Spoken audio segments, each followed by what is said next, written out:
Hello, I'm Zayda Drachman, writer and director of The Night That Came. I'm here with Dejan Levesque. He plays a character and a voice in the film as well. Hello, people. Hello, everybody. How you doing? And we are here today with a exciting announcement. This video, we released it a year ago, a year and a couple months. Yeah, years and change. And it just reached 7,000 views.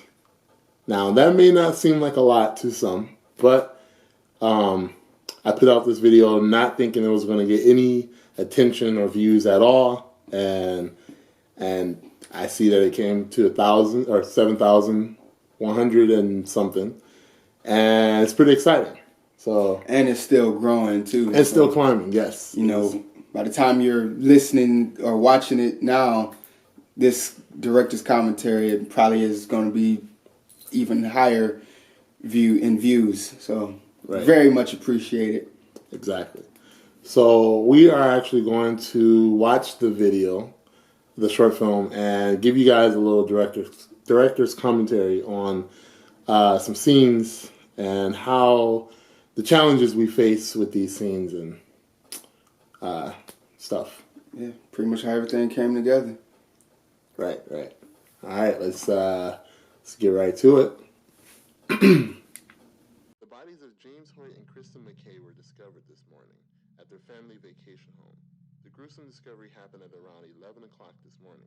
No arrests have been made as the assailants are still at large. Officials are urging civilians to stay inside and to not open the door for anyone unfamiliar. That's it for Channel 11 News. We'll be back later for more updates. Okay, so fun fact about this scene right here. In the script, the original script that I wrote, actually in 2017, this scene, it was supposed to start off with her in a bathtub. And she was in a bathtub. She was actually listening to music on her phone. And when she gets up to go, like dry off and everything, she heard the knock on the door. That was the original scene. That's deep. Yeah, a lot of people don't know that. The scene that's coming up now, his phone is ringing. That's my voice on the other line, on the other end of the phone. Pretty much did the same thing. I pretty much. By the way, Joy, shout out to Joy. She is an amazing actor because that part right there, she did. She wasn't talking to anybody. I wasn't really on the phone, but so what I had to do was I pretty much had to watch this scene and respond to her as she was talking on the phone because she, again, wasn't talking to anybody. So I pretty much had to figure out how to make my voice sound like I was on the other end of a phone call, which again was the creative part, which I enjoyed doing that. So, right. And again with this next part coming up, which is my voice. If you didn't know, you know, and he's playing a stalker or whatever you want to call it. In the same fashion of Scream, you know, this is highly inspired by Scream and The Strangers. If you didn't pick that up from watching it the first time, that was the idea I went with this film was, you know, those two films were my favorite. You know, I love those films. So I was like, what if, you know, I can combine those two? Funny thing is, this film started off, it was literally going to be more serial killers in it. And we had, you know, Jigsaw. We had a lot of different killers in this. But in the end, we just changed it to just these two. And we're pretty much going to, hopefully, you know, in the future we'll see that. You know, maybe it might still happen with those other killers in it. Yeah. Who is that? The scene that's coming up, when she goes to the door and like the camera kind of like look like she's peeking out of the door. That was done by our good buddy Marcus. Shout out to Marcus. And the person that's playing the woman walking in the hallway is my wife, Bree. Amazing performance. Yeah, wonderful performance. But I just love the way the way Marcus did the camera roll right there. It was like, and then in that hallway there was a light flickering. It all just worked out. It worked out perfectly. That night was just perfect. It was, everything was coming together like a puzzle. Yeah.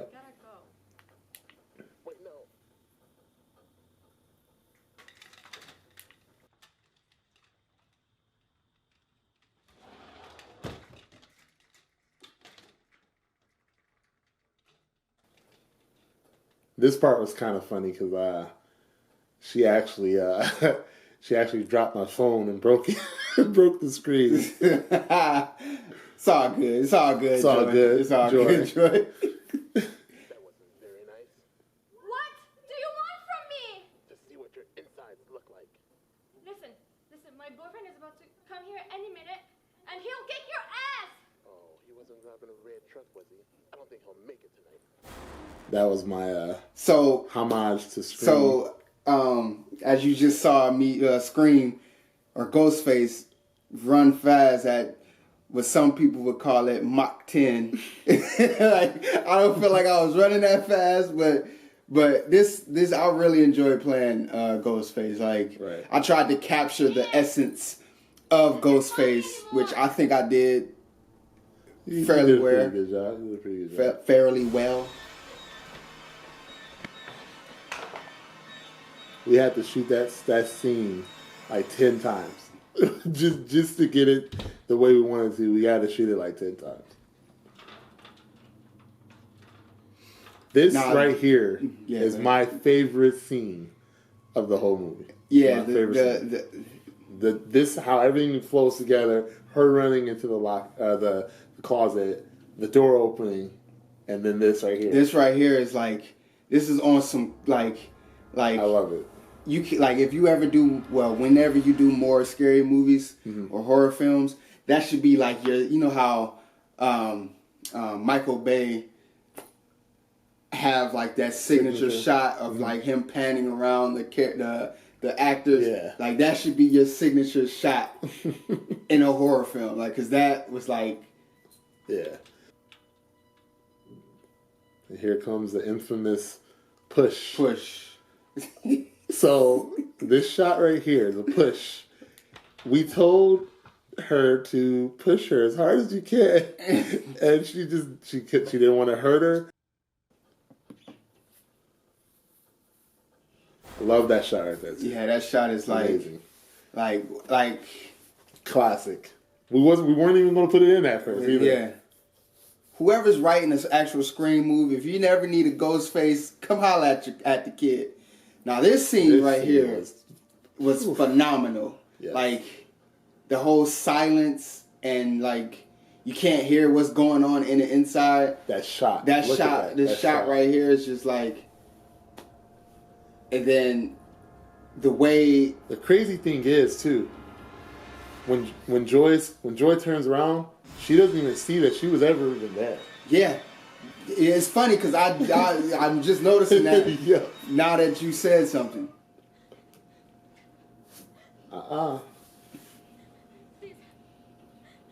Please. This scene actually was different too. In the end,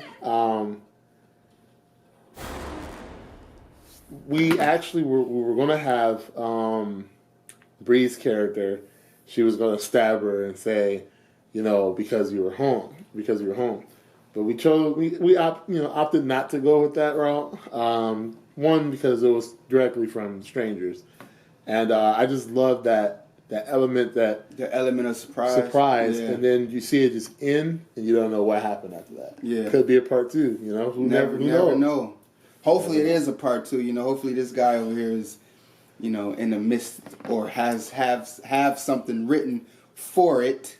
We'll see.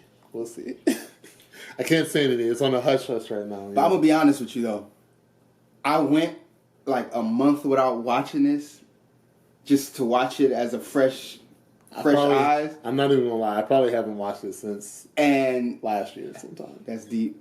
And the scene at the end, I didn't forget it was there, but it was like it was. I didn't forget it was that the scene was coming up, but it was like I wasn't expecting it either.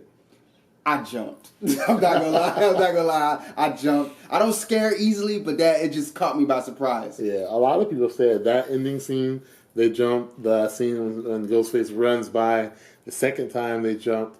I think even the first time they jumped too, when they see him. But I think a lot of people said their favorite scene was when you first see Dollface appear in the closet, when she's in the closet. Oh yeah, that scene, that shot is that's a phenomenal shot. But you think about it though too, and I planned this too. The suspense buildup was she knew she was in there the whole time. That's why she looked and she just went to the next one. She was toying with her. She knew she was in there. Come on, why wouldn't you, if it's a killer? Why wouldn't you go to that door that she's in? But it's funny because you know if you're watching like I was a part of this. We filmed it. I knew how the shots was going, but I also like to watch things from a fan's perspective, from an audience perspective. So when Ghostface appeared, you probably wondering like, when the hell did he even get in the house? right. But if you rewind it, you see the part where stuff started getting creepy. She ran to the door and closed the door. Mm-hmm. The door was open, so therefore he got in. Mm-hmm. The knock on the door wasn't Ghostface. Right. it was Dollface. Yeah. And then you see her, and just a lot of, you don't even know how the door got unlocked. Right. Ghostface could have unlocked the door. Like you never know what happened. But right. And the original scene was, this is for those out there wondering, the original scene was she was in the shower or in the bathroom. She hears the knock on the door.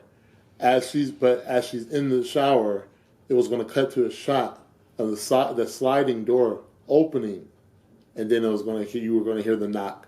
She was going to go to the door, look at the door, sees that there's no one out there. Then she goes to the sliding door and closes it. That's when her phone rings. That was the original shot, but we changed it. It turned out beautifully, and everything flowed. Right. And hopefully we can get a part 2. I'm working on it. But yeah, that's it from us. Like I said, this is appreciation really for all the viewers that helped it get to 7,000, and it's still climbing. If you watch the film, thank you. If you haven't seen the film, go check it out, and we appreciate you. Yeah.